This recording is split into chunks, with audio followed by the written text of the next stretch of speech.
ಒಪ್ಪಿಸಿ ನನಗೆ ಮಾಡೋದು. ನನಗೆ ಜಾಲಪುರಕರ್ ಹೇಳಿದ್ರು, ನಾಳೆ ನೀವು ಮಂತ್ರಿ ಆಗ್ತಾ ಇದೆ ಕಣಯ್ಯ ಅಂತ ಹೇಳಿದ್ರು.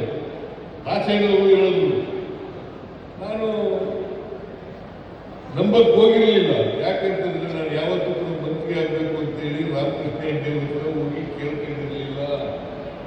ಆದ್ರಿಂದ ನಾನು ಮಂತ್ರಿ ಆಗ್ಬೇಕಾದ್ರೆ ಜಾಲಪ್ಪನವರು, ಬೀರಾಶಯ್ಯನವರು ಮತ್ತೆ ನಜೀರ್ ಸಾಬ್ ಇವರು ಕಾರಣ ಆಯಿತು. ಈಗ 40 ವರ್ಷಗಳ ಹಿಂದೆ ಇಂದಿನ ಮಾತು. ಆಮೇಲೆ 2084 ಅಂತ ಅನಿಸುತ್ತೆ, ವಿ ಎಲ್ ಪಾಟೀಲ್ ಇದ್ರು. ವಿ ಎಲ್ ಪಾಟೀಲ್ರು, ಗುರುಮೂರ್ತಿ, ನಾಗರಾಜ್ ಕುರುಬರದು ಒಂದು ಸಮ್ಮೇಳನ ಮಾಡೋದು ಲಾಲ್ಬಾಗ್ನಲ್ಲಿ.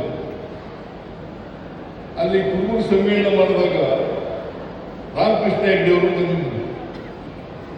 ರಾಮಕೃಷ್ಣ ಹೆಗಡೆಯವರು ಹಿಂದುಳಿದ ಜಾತಿಯವರಿಗೆ ಒಂದು ಮೆಡಿಕಲ್ ಕಾಲೇಜನ್ನು ಕೊಡ್ತೇನೆ ಅಂತ ಮಾತು ಹೇಳಿದರು.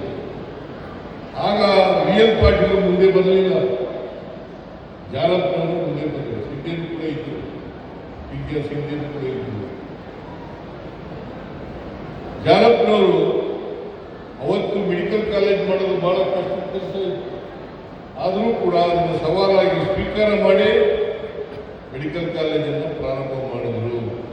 ದೇವರಾಜ ಹೆಸರಲ್ಲಿ ಮೆಡಿಕಲ್ ಕಾಲೇಜನ್ನು ಪ್ರಾರಂಭ ಮಾಡಿದರು.